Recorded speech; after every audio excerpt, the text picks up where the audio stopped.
Hi friends, welcome to my YouTube channel science for railways. మనం ఇప్పటివరకు RRB ALP CBT టూల్కి సంబంధించి previous year questions ఎక్స్ప్లెనేషన్లో heat and temperature మనం మాట్లాడుకున్నాం. హీట్ అండ్ టెంపరేచర్ మనం క్లియర్గా మాట్లాడుకున్నాం. ఈరోజు మనం స్పీడ్ అండ్ వెలాసిటీ మాట్లాడుకుందాం. చాలామంది స్పీడ్ అండ్ వెలాసిటీ క్వశ్చన్స్ మాకు అర్థం కావట్లేదు సార్, ఎక్స్ప్లెయిన్ చేయని అడుగుతున్నారు. ఆల్రెడీ నేను దీని మీద వీడియో చేశాను, కానీ అది నా ట్యాబ్లో క్రాష్ అయిపోయింది, అందుకే ఇంత లేట్ అయింది. ఓకేనా? సో నేను కూడా మీకు ఇన్ టైంలో ఎగ్జామ్స్కి ముందుగానే ఇద్దాం, మీరు కూడా ప్రాక్టీస్ చేసుకోవడానికి, ఎగ్జామ్కి వెళ్ళే ముందు చూసుకోవడానికి వీలుగా ఉండిద్ది అని నేను ముందే చేశాను. కానీ నా సిస్టమ్ ప్రాబ్లం రావడం వల్ల క్రాష్ అయిపోయింది, అందుకే ఇన్ టైంలో అప్లోడ్ చేయలేకపోయాను. ఏమీ అనుకోవద్దు, ఇక మీద చేస్తాను. ఓకేనా? సో స్పీడ్ అండ్ వెలాసిటీ, అదేవిధంగా వర్క్ పవర్ ఎనర్జీ, ఇక సింపుల్గా ఉండే సింపుల్ మిషన్స్ ఉంటుంది కదా, ఆ సింపుల్ మిషన్స్ కూడా మనం సాల్వ్ చేద్దాం, ప్రతిదీ కవర్ చేద్దాం. ఓకేనా? సో మీరు ఇబ్బంది పడాల్సిన పనేం లేదు, అంతా కవర్ చేద్దాం. ఓకేనా? ఈరోజు ఏమాత్రం కూడా ఆలస్యం చేయకుండా ప్రీవియస్ ఇయర్ క్వశ్చన్స్ని మాట్లాడుకుందాం. స్పీడ్ అండ్ వెలాసిటీలో ప్రతి క్వశ్చన్ చాలా ఇంపార్టెంటే. దీంట్లో ఏవైతే ఈజీగా ఉంటాయో అవి నేను సాల్వ్ చేయను. ఓకేనా? అవి సాల్వ్ చేయను, ఎలా చేయాలో మీకు క్లియర్గా అర్థమైపోయిద్ది. ఏమైతే హార్డ్గా ఉంటాయో ఆ క్వశ్చన్స్ని సాల్వ్ చేస్తాను. సో అప్పుడు మీకు ఈజీగా ఉండిద్ది అనమాట. ఓకేనా? ఈజీగా ఉన్నవి సాల్వ్ చేసి మీ టైంని వేస్ట్ చేయను, నా టైం కూడా వేస్ట్ చేసుకోను.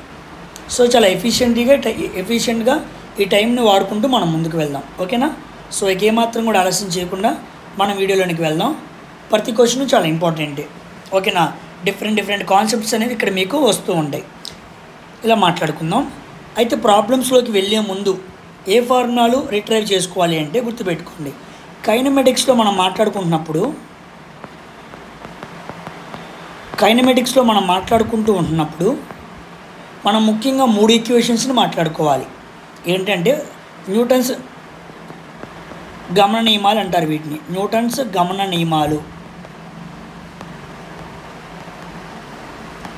చాలా ఇంపార్టెంట్ అనమాట ఇది. దీంట్లో ఫస్ట్ది V = U + AT, దీన్ని మొదటి గమన నియమం అంటారు. రెండోది S = UT + AT², దీన్ని రెండో గమన నియమం అంటారు. తర్వాత V² - U² = 2AS. ఓకేనా? ఈ 3 చాలా ఇంపార్టెంట్. యాక్సలరేషన్ కాన్స్టెంట్గా ఉండి ఒక వస్తువు స్ట్రైట్ లైన్లో ట్రావెల్ అవుతుంది, స్ట్రైట్ లైన్లో ప్రసారం జరుగుతూ ఉంది అన్నప్పుడు, ఈ 2 కండిషన్స్ ఉన్నప్పుడు ఈ 3 ఈక్వేషన్స్ని వాడాలి. ఈరోజు మనం మాట్లాడుకునే స్పీడ్ అండ్ వెలాసిటీలో ఈ 3 ఈక్వేషన్స్ మీద ఎక్కువ ప్రాబ్లమ్స్ ఉంటాయి. ఆల్రెడీ నేను ప్రీవియస్ ఇయర్ క్వశ్చన్స్లో ఎక్స్ప్లెయిన్ చేసినప్పుడు ఈ ఫార్ములా గురించి చెబుదామని నేను కాన్సెప్ట్లో ఎక్స్ప్లెయిన్ చేయలేదు. ఓకేనా? చూడండి, ఇక్కడ U అంటే ఇనీషియల్ వెలాసిటీ, దాన్ని తొలి వేగం అంటారు. తొలి వేగం. V అంటే ఫైనల్ వెలాసిటీ, దాన్ని తుది వేగం అంటారు. తర్వాత S = డిస్ప్లేస్మెంట్, దాన్ని స్థానభ్రంశం అంటారు. తర్వాత టైం = సమయం, టైం అంటే T అంటే టైం అన్నమాట. నెక్స్ట్ A అంటే యాక్సలరేషన్. ఈ పదాలు ఏంటి అన్నది గుర్తుపెట్టుకోవాలన్నమాట. ఓకేనా పాయింట్? తర్వాత గుర్తుపెట్టుకోవాల్సిన ఇంకో విషయం ఏంటంటే, ఇదే ఈక్వేషన్స్ని మనం పైకి కిందకి మాట్లాడుకున్నాం అనుకోండి. అంటే ఒక వస్తువుని టాప్ నుంచి బాటం వైపుకు పడింది, లేదా ఒక వస్తువు బాటం నుంచి టాప్ వైపుకి, అంటే పైకి కిందకి విసిరేసాం అన్నప్పుడు ఈ ఫార్ములాలు మారుతాయి అన్నమాట. ఎలా మారుతాయి? V = U + GT. అక్కడేమో యాక్సలరేషన్లో A అని వాడాం, ఇక్కడేమో G అని వాడాలన్నమాట. తర్వాత H, అక్కడ S అని రాసాం, ఇదిగోండి S = అని రాశాను. ఇప్పుడు చూడండి నేను రాస్తున్నాను H = UT + GT². తర్వాత V² - U² = 2GH. ఇలా 3 ఫార్ములాలుగా మార్చుకోవాలి. ఎప్పుడు వస్తువు కింద నుంచి పైకి, పైనుంచి కిందకి వేసినప్పుడు గ్రావిటీ అనేది కథలోకి వచ్చింది అనమాట. అందుకే గ్రావిటీని మాట్లాడుకోవాలి. సో ఏకి బదులు మనం గ్రావిటీని తీసుకోవాలి, ఎస్కి బదులు మనం హెచ్ని తీసుకోవాలి, హైట్ అని మాట్లాడుకోవాలి. మిగతాదంతా సేమ్ టు సేమ్. అక్కడ ఏ, ఇక్కడ జీ, అక్కడ ఎస్, ఇక్కడ హెచ్. అర్థమైందా? వీటిని ఈ సందర్భంలో తీసుకోవాలి, ఈ రెండింటిని పైన సందర్భంలో తీసుకోవాలి. ఎందుకంటే అప్పుడు వస్తువు స్ట్రైట్ లైన్లో వెళ్తుంది కాబట్టి. కానీ ఇప్పుడు వస్తువు పైకి కిందకి వెళ్తుంది కదా, అందుకే ఇలా తీసుకోవాలన్నమాట. ఓకేనా? అయితే ఈ ప్రాబ్లమ్స్ని సాల్వ్ చేస్తున్నప్పుడు నోట్ పాయింట్ గుర్తుపెట్టుకోవాల్సిన విషయం ఏంటంటే, ఒక వస్తువుని కింద నుంచి పైకి విసిరేశాడు. కింద నుంచి పైకి విసిరేశాడంటే ఫైనల్ వెలాసిటీ 0. Final velocity 0. ఇంకో విషయం, జీ అనేది నెగిటివ్ తీసుకోవాలన్నమాట. మనం లెక్కలు సాల్వ్ చేస్తున్నప్పుడు మీరు కండిషన్స్ గుర్తుపెట్టుకోవాలి. ఎప్పుడైనా ఒక వస్తువుని ఇలా పైకి విసిరేస్తే దీన్ని ఏమంటాడంటే వర్టికల్లీ థ్రోన్ అంటాడు. నెట్ట నిలువుగా పైకి విసిరేయటం అని అర్థం అన్నమాట. వర్టికల్లీ థ్రోన్, నెట్ట నిలువుగా పైకి విసిరేస్తే ఫైనల్ వెలాసిటీ 0 ఉండిద్ది, జీ వాల్యూ నెగిటివ్ ఉండిద్ది. ఓకేనా? ఇది కేస్ 1. ఇప్పుడు కేస్ 2 మాట్లాడుతున్నాను. ఇప్పుడు చూడండి, ఫ్రీ ఫాల్ అంటే ఇప్పుడు వస్తువు పైనుంచి కింద పడింది అనమాట. పైనుంచి కిందకి పడితే ఇనిషియల్ వెలాసిటీ 0 తీసుకోవాలి, జీ వాల్యూ పాజిటివ్ తీసుకోవాలన్నమాట. ఎలాగో భూమి కూడా ఒక వస్తువుని కిందకి లాగిద్ది, మనం కూడా వస్తువుని కిందకి వేసాం కదా, అందుకే జీ వాల్యూ పాజిటివ్ తీసుకోవాలి. కానీ ఇక్కడేమవుతుంది, గ్రావిటీ ఏమో వస్తువుని కిందకి లాగుతుంది, మనమేమో వస్తువుని పైకి వేసాం, అందుకే నెగిటివ్ తీసుకున్నాం. ఇక్కడ వస్తువు కిందకే లాగబడుతుంది, మనము కిందకే వేసాం, అందుకే జీ వాల్యూ పాజిటివ్ తీసుకోవాలి. ఇక్కడ వి ఎందుకు 0 తీసుకున్నాం? ఇలా వస్తువుని పైకి విసిరేసినప్పుడు ఏదో వస్తువు ఎంతో దూరం దగ్గర ఆగిపోవాలి, ఆగకుండా వెళ్ళిపోతూ అంటూ ఏమీ ఉండదు కదా. పైకి విసిరిన ప్రతి వస్తువు ఏదో ఒక హైట్ దగ్గర ఏమవ్వాలి, ఆగిపోవాలి. కాబట్టి ఫైనల్ వెలాసిటీ 0. ఇక్కడ పైనుంచి కిందకి పడుతుంది కాబట్టి ఫ్రీ ఫాల్లో ఇనిషియల్ వెలాసిటీ 0. కాబట్టి ఏది ఎక్కడ 0 తీసుకోవాలి, ఎప్పుడు జీ వాల్యూని ఎలా తీసుకోవాలి అన్న విషయాలు గుర్తుపెట్టుకోవాలి. ఈ లెక్కలు చేస్తున్నప్పుడు ఇప్పుడు నేను చదువుతున్న ఇన్ఫర్మేషన్ మైండ్లో ఉంటేనే మీకు ఆన్సర్ వచ్చింది, లేకపోతే ఆన్సర్ రాదు. ఓకేనా? అది ఇంకేమైనా కాన్సెప్ట్స్ ఉంటే ప్రతి లెక్కని ఎక్స్ప్లెయిన్ చేస్తున్నప్పుడు చదువుతూ ఉంటాను, మీరు జాగ్రత్తగా చూస్తూ ఉండండి. ఓకేనా? చాలా కాన్సెప్ట్స్ అనేవి వస్తూ ఉంటాయి, వాటన్నిటిని నేను మధ్యలో ఎక్స్ప్లెయిన్ చేసుకుంటూ వెళ్తాను. ప్రతి క్వశ్చన్ దగ్గర కాన్సెప్ట్ని చెబుతాను కాబట్టి చాలా జాగ్రత్తగా కాన్సెప్ట్ నేర్చుకోండి, ప్రాబ్లమ్ని నేర్చుకోండి. అప్పుడు మీకు 2 రకాలుగా యూస్ఫుల్గా ఉండిద్ది. ఓకేనా?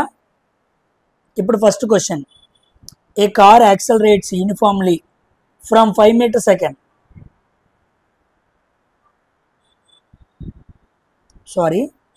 ఏ కార్ యాక్సలరేట్స్, ఒక్క నిమిషం చూడండి. A car accelerates uniformly from 5 meter per second inverse. 5 meter per second inverse to 10 meter second in 5 seconds. Find the acceleration అన్నాడు. అంటే కారు యాక్సలరేట్ అవుతుంది అనమాట. ముందు ఇనిషియల్ వెలాసిటీ ఎంత, u = 5 meter per second to 10 metre per సెకండ్కి వెళ్ళిందంట. Final velocity = 10 metre per second. ఇదేమో initial velocity, ఇదేమో ఫైనల్ వెలాసిటీ. 5 మీటర్ల సెకండ్ నుంచి 10 మీటర్ల సెకండ్ స్పీడ్కి ఎత్తుకుందంట బండి. ఎంత సమయంలో? 5 secondsలో. యాక్సలరేషన్ ఎంత అన్నాడు. So acceleration = v - u/t. Final velocity minus initial velocity by t అనమాట. ఫైనల్ ఎంత? 10, ఇనిషియల్ ఎంత? 5/5 అనమాట. టైం అంటే 5 కదా, 5/5 కొట్టేస్తే 1 metre per second square. So 1 metre per second square అన్నా లేదా 1 మీటర్ సెకండ్ ఇన్వర్స్ అన్నా ఒకటే అనమాట. So B option is the right answer. ఓకేనా? పాయింట్ అర్థమైందా? Coming to next question, which of the following quantities is a scalar quantity అన్నాడు. Scalar quantity ఏంటి అన్నాడు. ఎలక్ట్రిక్ ఫీల్డా? కాదు. ఎలక్ట్రిక్ ఫీల్డ్ కాదు, ఇంపల్స్ కాదు, టార్క్ కాదు. ఎలక్ట్రిక్ కరెంట్ అనేది ఏంటి? అది ఒక స్కేలర్ క్వాంటిటీ. యాక్చువల్గా కరెంట్ అనేది ఫ్లో ఆఫ్ ఛార్జ్ క్యారియర్స్ అనమాట. ఎలక్ట్రాన్ ఇటువైపు మూవ్ అయింది అనుకోండి, కరెంట్ ఇటువైపు ఉండిద్ది. ఒకవేళ ఎలక్ట్రాన్ ఇటు మూవ్ అయింది అనుకోండి, కరెంట్ ఇటువైపు ఉండిద్ది. అంటే ఎలక్ట్రాన్ యొక్క డైరెక్షన్ మీద ఆధారపడి కరెంట్కి డైరెక్షన్ ఉంటుంది తప్ప కరెంట్కి అంటూ ఒక స్పెసిఫిక్ డైరెక్షన్ ఉండట్లేదు. కాబట్టి ఎలక్ట్రిక్ కరెంట్ ఐ అనేది ఒక స్కేలార్ క్వాంటిటీ. మిగతా ఎలక్ట్రిక్ ఫీల్డ్ కానీ, ఇంపల్స్ కానీ, టార్క్ కానీ ఇవన్నీ కూడా వెక్టార్ క్వాంటిటీస్ అనమాట. గుర్తుపెట్టుకోండి. ఆల్రెడీ మనం యూనిట్స్ అండ్ డైమెన్షన్స్లో దీని గురించి క్లియర్గా మాట్లాడుకున్నాం. తర్వాత a particle starts moving from rest under uniform acceleration. ఇక్కడ పాయింట్ పట్టుకోండి. స్టార్ట్స్ ఫ్రమ్ మూవింగ్ రెస్ట్ అన్నాడు, స్టార్ట్స్ మూవింగ్ ఫ్రమ్ రెస్ట్ అన్నాడు. బాగా గుర్తుపెట్టుకోండి. ఏదైనా క్వశ్చన్లో ఒక వస్తువు రెస్ట్ నుంచి స్టార్ట్ అవుతుంది, స్థిరంగా ఉన్న వస్తువు అప్పటి నుంచి స్టార్ట్ అవుతుంది అంటే ఇనిషియల్ వెలాసిటీ 0 అనమాట. Very very important. When an object starts from rest the initial velocity equal to 0. ఓకేనా. అండర్ యూనిఫామ్ యాక్సలరేషన్ అన్నాడు. ఓకే, యాక్సలరేషన్ కాన్స్టెంట్గా ఉందంట. It travels a distance of x meters in first 2 seconds. S equal to డిస్ప్లేస్మెంటే కదా, x meters travel చేసిందంట. Time ఎంత? 2 secondsలో. Next and the distance of y s equal to y meters. Next distance అనమాట in the next 2 seconds. అంటే time equal to 2 seconds అనమాట. మొదటి 2 సెకండ్లో ఏమో x మీటర్స్, తర్వాతి 2 సెకండ్స్లో ఏమో y మీటర్స్. అప్పుడు y ఈక్వల్ టు nx అయితే n వాల్యూ ఎంత అని అడిగాడు. చూడండి, కాన్సెప్ట్ అర్థం చేసుకోండి. ఒక వస్తువు t equal to 0, t equal to 2 seconds అనమాట. ఇలా స్టార్ట్ అయింది. ఈ మధ్యలో x మీటర్స్ని కవర్ చేసింది. ఇక్కడ నుంచి ఇలా వెళ్తే మళ్ళీ 4 seconds అనమాట. ఇక్కడికి ఎంత డిస్టెన్స్ ట్రావెల్ చేసింది? y మీటర్స్ అనమాట. ఈ 2 secondsలో ఏమో y మీటర్స్, ఈ 2 secondsలో ఏమో x మీటర్స్. కానీ ఇక్కడ నుంచి ఇక్కడికి మొత్తం ఎంత? x plus y metres travel చేసింది. టైం ఎంత? 4 seconds అనమాట. ఈ కాన్సెప్ట్ ఐడియా ఉండాలి. మొదటి నుంచి 2 సెకండ్ల వరకు ఏమో x మీటర్లు, మొదటి నుంచి చివరి వరకు అనగా 4 seconds వరకేమో x plus y metres travel చేసింది అనమాట. ఇప్పుడు నాకు ఏ ఉంది, ఎస్ ఉంది, టీ ఉంది, ఈ 3 ఉన్నాయి, యూ కూడా ఉంది, 0గా ఉంది. ఇప్పుడు నేను ఏ ఫార్ములా వాడాలి? ఇచ్చిన డేటా అనుగుణంగా ఫార్ములా రాసుకోవాలన్నమాట. ఇదిగోండి ఫార్ములా. సెకండ్ ఫార్ములా రాస్తున్నా. S equal to UT plus half a t square. S equal to UT plus half a t square. ఇప్పుడు ఫస్ట్ కండిషన్లో ఏం రాసుకోవాలి? ఎస్ అంటే ఎంత? ఎక్స్ మీటర్స్ అనమాట, అంతే కదా. ఎక్స్ మీటర్లు అంటే X equal to, next you అంటే 0, 0 ఇంటూ 2 ప్లస్ హాఫ్ ఇంటూ ఏ అంటే ఎంత తెలీదు, టీ అంటే ఎంత 2 ఇంటూ 2. ఓకేనా. సో ఎక్స్ ఈక్వల్ టు ఈ మొత్తం 0 అయిపోయింది. 0 ప్లస్ 2 క్యాన్సిల్ చేశా, 2a. ఎక్స్ ఈక్వల్ టు నాకు ఎంత వచ్చింది? 2a వచ్చింది. సో ఇక్కడికి ఎంత వచ్చింది మనకి? 2a అనమాట. ఇక్కడికి మనకి 2a డిస్టెన్స్. ఇప్పుడు చూడండి, ఇక్కడ కూడా సేమ్ అదే ఫార్ములా కదా. S equal to UT plus half a t square. ఇక్కడ ఎస్ అంటే ఎంత? టోటల్ డిస్టెన్స్ తీసుకోవాలన్నమాట. X plus y equal to u into 0 అంటే 0 into 4 plus half into a into 4 into 4. ఇక్కడ మొత్తం 4 seconds కదా, అందుకే 4 తీసుకున్నాను. ఓకేనా. అప్పుడు x plus y equal to ఇది మొత్తం 0, 2 1 2 2 4 2 ఎంత? 8a. సో ఇక్కడ x plus y equal to 8a వచ్చింది. ఓకేనా. ఇప్పుడు చూడండి, దీనిలో సబ్స్టిట్యూట్ చేసుకున్నాను అనుకోండి. 2a plus y equal to 8a, y equal to 6a. ఇది నాకు వచ్చింది. కానీ మనల్ని ఏమడిగాడు? వై ఈక్వల్ టు ఎన్ఎక్స్ అన్నాడు. అంటే y equal to n into x. Y ఎంత? 6a, ఎక్స్ ఎంత? 2a. అప్పుడు ఇక్కడ ఎంత ఉండాలి? 3 ఉండాలి. 2a into 3 equal to 6a. So B option is the right answer అనమాట. చూసారా ఎంత కాన్సెప్ట్ ఉందో? అంత ఈజీగా రావు క్వశ్చన్స్. చాలా మనసు పెట్టి చాలా కాన్సెప్ట్స్ని దృష్టిలో పెట్టుకుంటేనే ఇలాంటి క్వశ్చన్స్ని సాల్వ్ చేయగలం. అంత ఈజీ కాదు వీటిని సాల్వ్ చేయటం. ఓకేనా, అర్థమైందా? ఒకవేళ మీకు అర్థం కాకపోతే వెనక్కి వెళ్ళి మళ్ళీ జాగ్రత్తగా చూడండి, మీకే అర్థమైద్ది. కాన్సెప్ట్ వినకుండా మాత్రం వినొద్దు, మీకు ఏమీ అర్థం కాదు. కాన్సెప్ట్ విని 1-2 సార్లు అర్థం చేసుకుంటే కానీ అర్థం కావు ఈ లెక్కలు. అది గుర్తుపెట్టుకోండి. మోషన్ ఈక్వేషన్స్ మీద లెక్కలు అంటే అంత సామాన్యంగా ఉండవు. ఇది సెకండ్ స్టేజ్ ఏఎల్పి కాబట్టి కాస్త హై లెవెల్లోనే ఉంటాయి. మిగతా ఏ ఎగ్జామ్కి ఈ లెవెల్లో అడగడం, ఏఎల్పికి మాత్రమే ఈ లెవెల్లో అడుగుతాడు. Mind it in our mind. అన్నిటికీ ఇలా వచ్చిద్దని భయపడద్దు. నెక్స్ట్ క్వశ్చన్, ఈ క్వశ్చన్ చూడండి, 4th క్వశ్చన్ అనమాట. A planet moves around a sun in elliptical orbit. When earth is closest from the sun it is at a distance of r having a speed v. When it is at a distance of 4r from the sun its speed is అన్నాడు. చూడండి, ఇది యాక్చువల్గా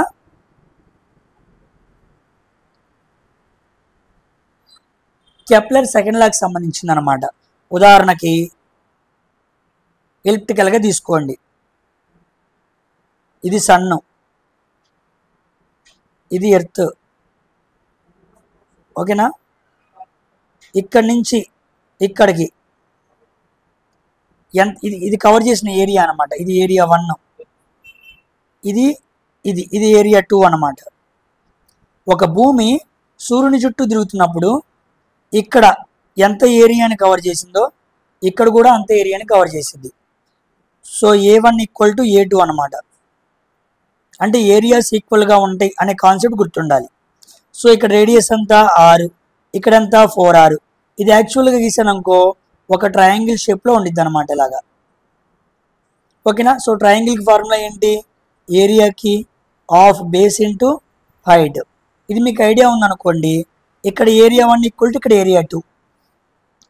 so A1 = A2. Area 1 అంటే of. ఓకేనా, speed ఎంత? v. Radius అంతా r = of. ఇక్కడ radius అంతా, ఇక్కడ v వెలాసిటీ సేమే. రేడియస్ ఎంత అవుతుంది? 4r అవుతుంది. ఇక్కడేమో రేడియస్ 6, ఇక్కడేమో 4r. ఇది క్యాన్సిల్ అయింది, ఇది క్యాన్సిల్ అయింది. అప్పుడు r = 4r అయింది. ఓకేనా, యాక్చువల్గా ఇది v1, ఇది v2 అనుకోండి. మనకు అర్థం అవడానికి వెలాసిటీ కనుక్కోమన్నాడు కాబట్టి రేడియస్ని కొట్టేద్దాం. చూడండి, ఇక్కడ క్లియర్గా రాస్తున్నాను మీకు కన్ఫ్యూజ్ అవ్వకుండా. ఆఫ్ v ఇంటూ r, ఇక్కడ of v into 4r. Of cancel చేశాను. ఇది v1, ఇది v2 అనుకోండి. ఈ 6 క్యాన్సిల్ చేశాను. అప్పుడు ఏమైంది? v1 = v4 into 4 into v2 అనమాట. వాడు ఎంత ఇచ్చాడు? స్టార్టింగ్లో వెలాసిటీ v అన్నాడు, అంతేనే కదా.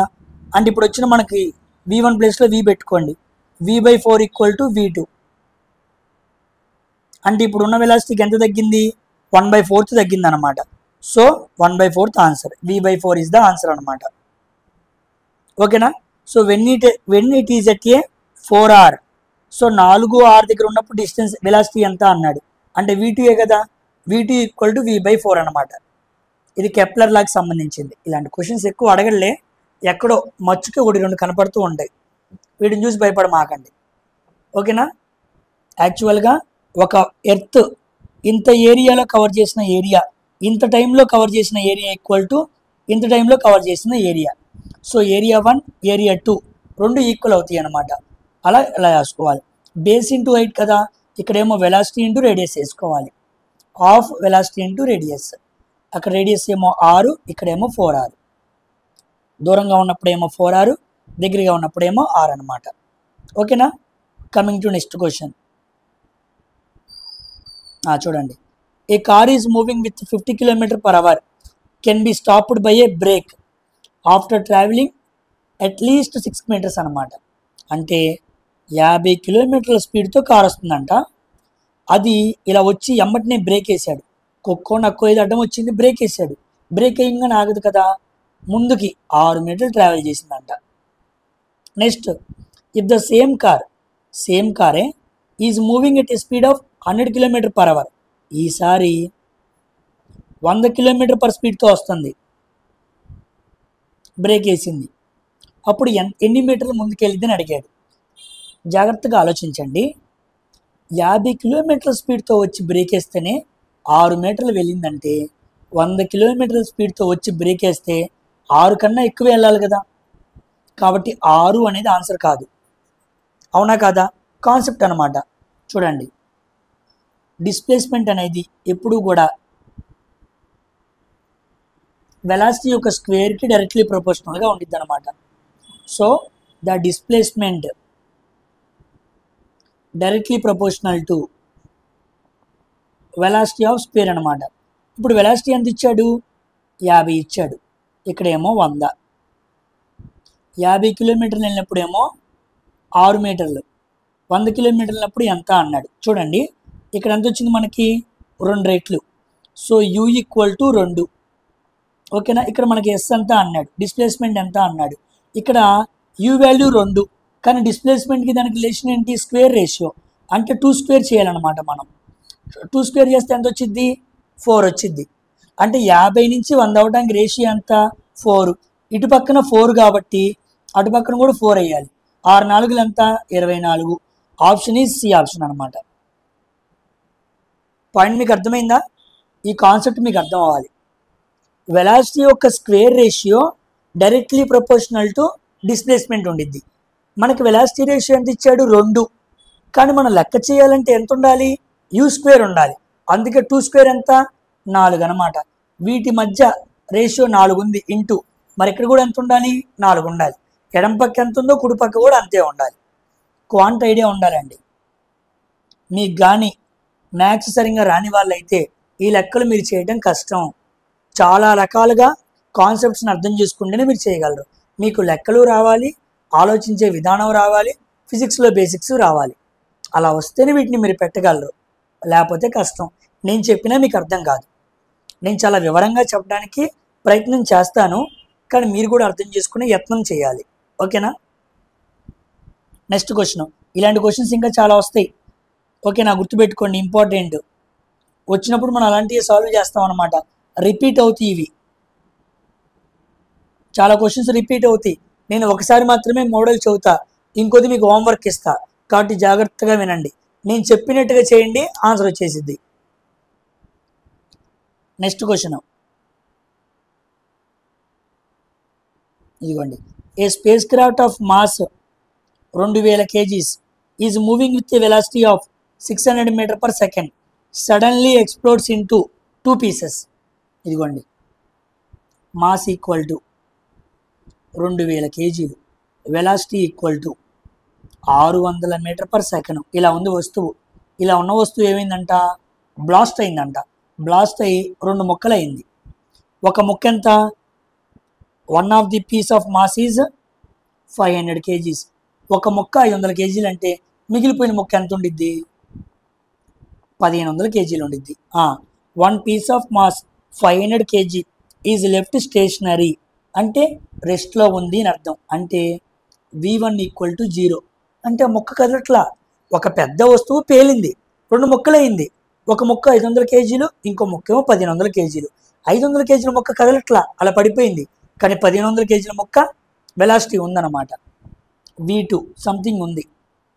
The velocity of the other part must be. Other part అంటే 1500 kg మొక్కొక్క వెలాసిటీ ఎంత అన్నాడు. మనం మాట్లాడుకున్నాం కదా, initial momentum equal to final momentum. Bomb పేలక ముందు మొమెంటం ఎంతో, బాంబు పేలిన తర్వాత మొమెంటం అంతే. ఆల్రెడీ నేను కాన్సెప్ట్లో ఎక్స్ప్లెయిన్ చేశాను. అర్థం కాకపోతే వెళ్ళి అక్కడికి వెళ్ళి చూసుకొని రండి. ఓకేనా? So M into V equal to M1 V1 plus M2 V2. చూడండి, చక్కగా సబ్స్టిట్యూట్ చేస్తాను. ఆన్సర్ ఎందుకు రాదో చూద్దాం. M అంటే 2000, V అంటే 600, M1 అంటే 500. వెలాసిటీ 0, కదలకుండా ఉంది కాబట్టి. మిగతా ముక్క 1500, దాని వెలాసిటీ తెలియదు V2. ఇది మొత్తం 0. ఓకేనా? అప్పుడు 2000 into 600 equal to 1500 into V2. 2 సున్నాలు 2 సున్నాలు, 3 6, 3 5 15, 5 1 5 400.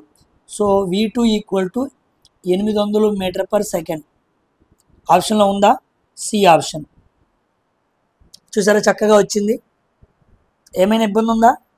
ఏమీ ఉండదు. ఓకేనా? మొమెంటం మీద క్వశ్చన్ అనమాట. కమింగ్ టు 7th క్వశ్చన్ చూడండి. ఇది మనం మాట్లాడుకున్నాం ప్రొజెక్టైల్ మోషన్ మీద. ప్రొజెక్టైల్ మోషన్ మీద ఫార్ములా అనమాట. ఓకేనా? ప్రొజెక్టైల్ మోషన్లో నేను ఏం చెప్పాను? Time of ascent equal to u sine theta by g, time of descent equal to u sine theta by g, total time equal to t a plus t d, that means 2u sine theta by g. నేను already formula చెప్పాను, దాని మీద problem అడిగాడు. చూడండి ఎలా solve చేస్తాను జాగ్రత్తగా. A body is thrown with a velocity of 20 metre per second. 20 metres per second స్పీడ్తో వస్తువుని విసిరేసానంట. ఇలా విసిరేసాను. ఇది థీటా, ఇది థీటా, ఇది మ్యాక్సిమం హైట్. ఓకేనా? ఎంత? u equal to 20 metre per second. Okay. At an angle of 30 degrees, 30 డిగ్రీల యాంగిల్తో విసిరేసాను. With the horizontal. ఓకే, ఇలా విసిరేసాను. The time taken to reach the maximum height. ఇక్కడికి వెళ్ళే పట్టే టైం ఎంత అని అడిగాడు. ఇదిగోండి, ఇలా విసిరేస్తే ఇలా వెళ్ళి మ్యాక్సిమం హైట్, ఇలా రీచ్ అవడానికి పట్టే టైం ఎంత? టీఏ. మ్యాక్సిమం హైట్ నుంచి కిందకి పడటానికి పడే టైం ఎంత? టీడీ. దీన్ని టైమ్ ఆఫ్ అసెంట్ అంటారు, టైమ్ ఆఫ్ డిసెంట్ అంటారు. ఇప్పుడు మనల్ని అడిగింది ఏంటి? The time taken to reach maximum height. So angle theta equal to 30 degrees. G value ఎంత? 10 మీటర్ పర్ సెకండ్ స్క్వేర్. అడిగింది ఎంత? T a, time of ascent. Time of ascent formula ఏంటి? ఇదిగోండి ఇక్కడ ఉంది చూడండి. U sine theta by g. U ఎంత? 20. Sine ఎంత? Sine 30 degrees by g value ఎంత? 10. ఈ 0 కొట్టేసా. 2 ఇంటూ సైన్ 30 వాల్యూ ఎంత? 1/2 కొడితే ఎంత వచ్చింది? 1 సెకండ్ వచ్చింది. అంటే ఒక వస్తువు ఇక్కడ మొదలుపెట్టి ఇలా వెళ్తానికి 1 సెకండ్ పట్టిద్ది. ఇలా వెళ్తానికి 1 సెకండ్ అంటే ఇలా పడిపోవడానికి కూడా 1 సెకండ్. సో వెళ్తానికి 1 సెకండ్, పడటానికి 1 సెకండ్. టోటల్గా మొత్తం ఎంత? టైం ఈక్వల్ టు 2 seconds అనమాట. అంటే 2 సెకండ్ల పాటు ఆ వస్తువు గాలిలో ఉంది అని అర్థం. మనకి ఎంతసేపు గాలిలో ఉందని అడగల, మ్యాక్సిమం హైట్ రీచ్ అవ్వడానికి ఎంత అన్నాడు. So 1 second is the option అనమాట. D is the option. ఓకేనా? నెక్స్ట్ క్వశ్చన్ ఇదిగోండి. 8th question. 8th క్వశ్చన్ డైరెక్ట్గా ఫార్ములా అనమాట, గుర్తుపెట్టుకోండి. R equal to u into √2h by G.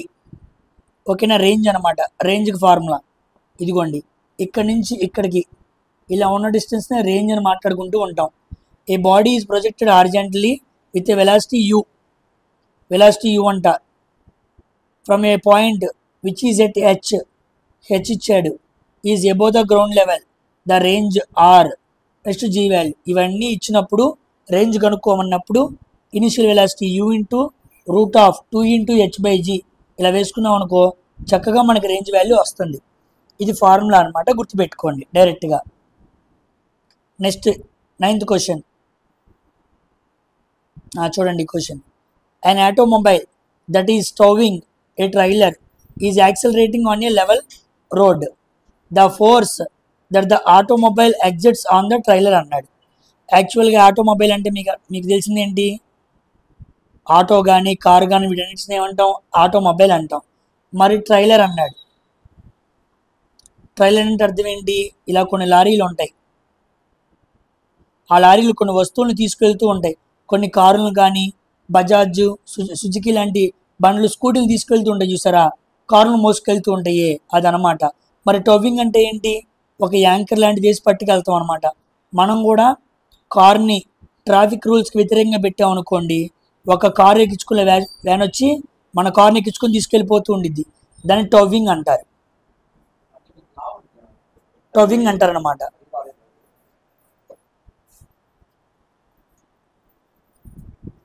Towing అంటారు. ఓకేనా? సో ఒక ఆటోమొబైల్ అనేది ఒక టోవింగే టైలర్. ఒక లారీని లాక్కెళ్తూ ఉంది ఒక ఆటోమొబైల్. అది దాని మీద ఎంత ఫోర్స్ని పెట్టిద్దో ఇది కూడా దాని మీద అదే ఫోర్స్ని పెట్టిద్దిగా. ఉదాహరణకి ఇది ఆటోమొబైల్ A1, ఇది A2. దీని మీద ఇది ఎంత ఫోర్స్ అప్లై చేస్తే దాని మీద కూడా ఇది అంతే ఫోర్స్ అప్లై చేసింది. మనం కూడా చూస్తూ ఉంటాం, మన కార్ ఎక్కడైనా స్ట్రక్ అయితే ఒక పెద్ద లారీ లాంటిది వచ్చి మనకి ఇలా కుక్క మీద తీసుకెళ్తూ ఉండిద్ది. దీని మీద ఇది ఎంత ఫోర్సో దాని మీద ఇది కూడా అంతే force.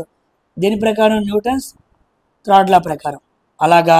So equal force the trailer exits on the road అనమాట. కాదు, first option equal force that the trailer exits on the automobile. Automobile trailer మీద ఎంత ఫోర్స్ అప్లై చేస్తే ట్రైలర్ కూడా ఆటోమొబైల్ మీద అంతే ఫోర్స్ అప్లై చేసింది. ఓకేనా? Coming to next question.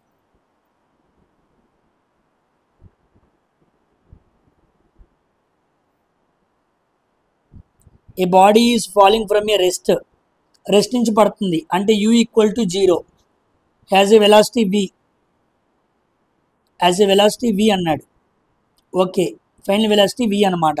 After it falls through a distance of h distance పడిన తర్వాత the distance it has to fall down further for its velocity to becomes double అన్నాడు.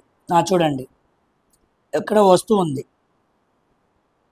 ఇది కొంత ఎత్తు h అని హైట్ నుంచి పడుతుంది అనమాట. అయితే అది కొంత డిస్టెన్స్ పడిన తర్వాత ఇదిగోండి ఇంతవరకు అర్థమైందా? సో టోటల్ మనం h అనుకుంటే, టోటల్ మనం h కాదు, టోటల్ ఎంతో ఉందనుకోండి, హైట్ అనుకోండి. ఇక్కడి నుంచి పైనుంచి కిందకి పడటానికి h డిస్టెన్స్ ట్రావెల్ చేసిన తర్వాత ఆ వెలాసిటీ v అనమాట. అంటే ఒక వస్తువు కొంత ఎత్తులో నుంచి కిందకి పడినప్పుడు h డిస్టెన్స్ ట్రావెల్ చేసింది, అప్పుడు దాని వెలాసిటీ v అనమాట. ఇప్పుడు ఏమన్నాడు? The distance it has to fall down further. ఇంకా ఎంత డిస్టెన్స్ అది ట్రావెల్ చేస్తే దాని వెలాసిటీ 2v అయిద్ది అన్నాడు. దాని వెలాసిటీ 2v అయిద్ది అని అడిగాడు. ఓకేనా? క్వశ్చన్ అర్థమైందా? కొంత ఎత్తు నుంచి కిందకి పడిన వస్తువు h డిస్టెన్స్ పడింది, అప్పుడు వెలాసిటీ v. ఇక్కడ ఎంత డిస్టెన్స్ ట్రావెల్ చేస్తే దాని వెలాసిటీ 2v అని అడిగాడు. చూడండి, ఫస్ట్ ఫార్ములా వేద్దాం. h, v, u అన్నీ ఇచ్చాడు, టైం ఇవ్వాల. సో ఎప్పుడైతే మనకి టైంతో సంబంధం ఉండదో అప్పుడు మనం న్యూటన్స్ మూడవ గమన నియమం వాడుకోవాలి. టైంతో సంబంధం లేని గమన నియమం అదే అనమాట. v² - c² equal to 2gh. అంతే కదా? దీంట్లో టైం ఎక్కడైనా ఉందా? లేదు కదా. ఈ ఫార్ములా వాడాలి. చూడండి, first v² - u² equal to 2gh. v అంటే ఎంత? వాడు ఎంత ఇచ్చాడు? అప్పుడు వెలాసిటీ v అనమాట. v, దీన్ని v1 అనుకుంటున్నా. v1² equal to 2 into gh1. ఈ మొత్తాన్ని నేను h1 అనుకున్నా, ఈ మొత్తాన్ని h2 అనుకుంటాను. ఓకేనా? ఇది వచ్చేసింది. g కాన్స్టెంట్ కదా, తీసేసే. v1² equal to 2 into h1. ఇది మనకు కావాల్సింది. g కూడా కాన్స్టెంట్ కదా. ఓకేనా? Acceleration constant. Next v² - c² equal to 2gh. ఇక్కడ v ఎంత? నేను vt అనుకుంటున్నాను. v2² equal to 2 into g into h2. అప్పుడు v2² equal to 2 into h2. ఇక్కడ వెలాసిటీ ఎంత అన్నాడు? డబుల్ అయింది అన్నాడు. ఇక్కడ వెలాసిటీ ఎంత? va. ఇప్పుడు దీన్ని పెట్టుకుంటున్నాను. So v² equal to 2 into h1. ఇక్కడ 2v² రాయాలి, వెలాసిటీ డబుల్ అయింది కాబట్టి 2 ఇంటూ h2. అప్పుడు 4v² equal to 2 into h2. 2 cancel, తీసేసేయండి. ఓకేనా? ఇప్పుడు చూడండి, ఇక్కడ v² ఈక్వల్ టు h1 వచ్చింది, ఇక్కడ 4v² ఈక్వల్ టు h2 వచ్చింది. ఈ v² తీసుకెళ్ళి ఇక్కడ పెడదాం. 4 into h1 equal to h2. అప్పుడు 4 equal to h2 by h1 ratio వచ్చిందనమాట. h1 h2 1 4. ఓకేనా? అంటే ఇక్కడ 1 ట్రావెల్ చేసింది, ఇక్కడ ఎంత ట్రావెల్ చేయాలి? 3 ట్రావెల్ చేయాలన్నమాట. అప్పుడు ఏమైంది? టోటల్ 4 అయింది. ఓకేనా? ఇక్కడి నుంచి ఇక్కడికి టోటల్గా ఎంత? 4. అంటే మొదటి పార్ట్ ఏమో 1, తర్వాత పార్ట్ ఏమో 3. అలా ట్రావెల్ చేస్తున్న 4 వచ్చేది. సో ఆన్సర్ డి అనమాట. So the distance it has to fall further. ఇంకెంత డిస్టెన్స్ అన్నాడు? ఇంకో 3 మీటర్ల డిస్టెన్స్ జరిగింది అనుకోండి, అప్పుడు అది 2v వెలాసిటీని అందుకునిద్ది. ఓకేనా? ఫుల్ కాన్సెప్ట్ అనమాట. అంత ఈజీగా ఎవరికి అర్థం కాదు. Very difficult question. ఓకేనా? అర్థం చేసుకోవడానికి ట్రై చేయండి. Next question. 11వది చూడండి, an object of mass 3 kg, m equal to 3 kg. Now a 6 Newton force is applied.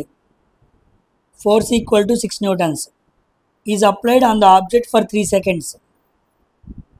Time equal to 3 seconds. Find the velocity అన్నాడు.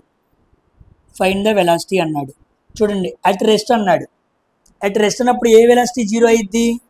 ఎప్పుడు గుర్తుపెట్టుకోవాలి, రెస్ట్ అంటే ఇనిషియల్ వెలాసిటీ ఈక్వల్ టు 0. ఇది గివెన్ డేటా అనమాట. ఇప్పుడు నన్ను ఏం అడిగాడు? వి అడిగాడు. చూడండి, సాల్వ్ చేస్తున్నాను. Force equal to mass into acceleration. Force equal to mass into acceleration అంటే final velocity minus initial velocity by t అనమాట. ఇప్పుడు చూడండి, సబ్స్టిట్యూట్ చేస్తాను. ఎఫ్ అంటే 6, ఎం అంటే 3, వి అంటే తెలీదు, యు అంటే 0, టీ అంటే ఇదనమాట. ఇది క్యాన్సిల్ చేశా. 6 ఈక్వల్ టు వి అనమాట. సో ఫైనల్ వెలాసిటీ ఎంత? 6. B option is the right answer.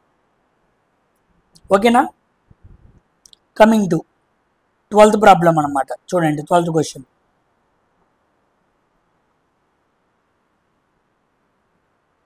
12th ఎలా సాల్వ్ చేయాలి? If the c is the velocity of a light in a free space, c equal to velocity of light 3 into 10⁸ metre per second మనకు తెలుసు. In a free space the time taken by the light to travel distance x metres. ఇక్కడ distance ఇచ్చాడు, ఎంత? X metres. In the medium of refractive index mu is given by అన్నాడు.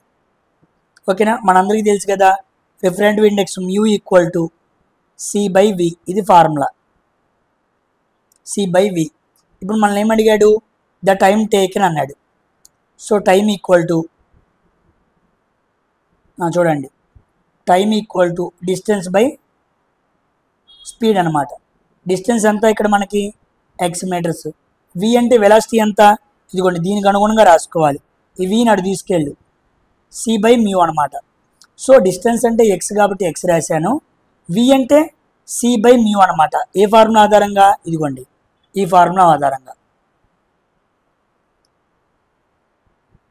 So C by mu, అప్పుడు ఏమైంది? Mu x by c. So time equal to mu x by c. ఎక్కడున్నది? ఇదిగోండి, B option, mu x by c అనమాట. B option is the right answer. ఓకేనా? Coming to next question.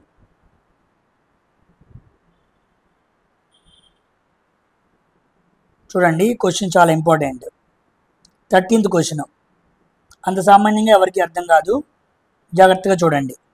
A boy throws 2 balls in air in such a manner that when the first ball is at maximum height he throws the second ball. ఆ పాయింట్ని పట్టుకోండి. Ball విసిరేసాడంట. when the first ball is at maximum height, B1 అనేది ball 1 అనమాట. Maximum height వెళ్ళిపోయిన తర్వాత B2ని విసిరాడు. అంటే B1కి B2కి మధ్య ఎంత డిస్టెన్స్ ఉంది? హెచ్ అనే డిస్టెన్స్ ఉంది, అంతే కదా.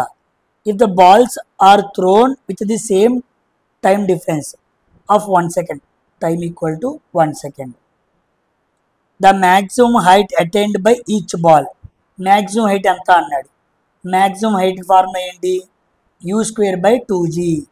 నీకు యూ వాల్యూ ఇచ్చాడా? ఇవ్వలేదు, మనమే కనుక్కోవాలి.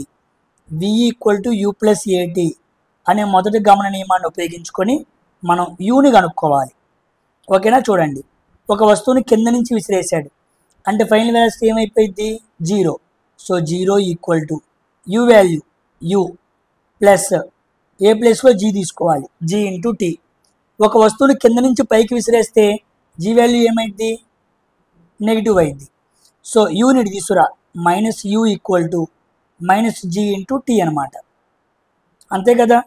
వస్తువుని పైకి విసిరేస్తే g వాల్యూ నెగిటివ్, వస్తువుని పైకి విసిరేస్తే ఫైనల్ వెలాసిటీ 0. అప్పుడు g వాల్యూ ఎంత?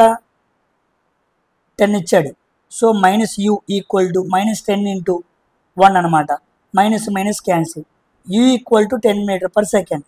యూ వాల్యూ వచ్చేసింది. చూసారా, క్వశ్చన్లో యూ ఇవ్వలా, మనమే కనుక్కున్నాం. దేని ఆధారంగా? న్యూటన్ మొదటి గమన నియమం ఆధారంగా కనుక్కున్నాం. కాన్సెప్ట్ అనమాట. ఓకేనా. ఇప్పుడు h equal to u²/2g. u అంటే ఎంత? 10 × 10. c వాల్యూ ఎంత? 2 × 10. 10 10 క్యాన్సిల్, 2 1 2 5. ఎంత మ్యాక్సిమం హైట్ అంటే అది h max equal to 5 metres అనమాట. ఆప్షన్లో 5 మీటర్స్ ఉందా? ఇదిగోండి B option, 5 metres is the right answer. ఓకేనా, డౌట్ ఏం లేదు కదా? ఓకేనా. నెక్స్ట్ 14th క్వశ్చన్ చూడండి. యావరేజ్ యాక్సిలరేషన్ అన్నాడు. Acceleration equal to velocity by time. Change in velocity by time అనమాట. డిస్ప్లేస్మెంట్ కాదు, డిస్టెన్స్ కాదు, చేంజ్ ఇన్ మాస్ కాదు. B option is the right answer. Change in velocity by time, v - u/t. దాన్ని average acceleration అని కూడా పిలుస్తూ ఉంటారనమాట. ఓకేనా. నెక్స్ట్ 15వ క్వశ్చన్ చూడండి. 15వ క్వశ్చన్ చాలా ఇంపార్టెంట్. అంత సామాన్యంగా అర్థం కాదు, అర్థం చేసుకోవడానికి ప్రయత్నం చేయండి. A body is allowed to slow down a frictionless track from rest position at its top under the gravity. Okay, the track ends in a circular loop of the diameter d. Okay, then the minimum height of the inclined track in terms of d. Okay, so that it may complete successfully one loop అన్నాడు. అంటే అర్థం ఏంటంటే simple లెక్క. పార్క్కి వెళ్ళండి, పార్క్లో నేను చెప్పేదాన్ని ఊహలో తెచ్చుకోండి. ఒక అబ్బాయి ఇలా జారుడు బల్ల మీద ఎక్కాడు. ఇలా మెట్లెక్కి h హైట్ ఉన్న జారుడు బల్ల మీదకి ఎక్కాడు. అలా ఎక్కి ఇలా కిందకి జారాడు అనమాట. ఓకేనా, కిందకి జారాడు. ఎంత వెలాసిటీతో జారుతాడు? √2gh వెలాసిటీతో కిందకి జారుతాడు. అలా జారిన వ్యక్తి ఇలా రావాలన్నమాట. ఇలా జారి ఇలా వెళ్ళాలి.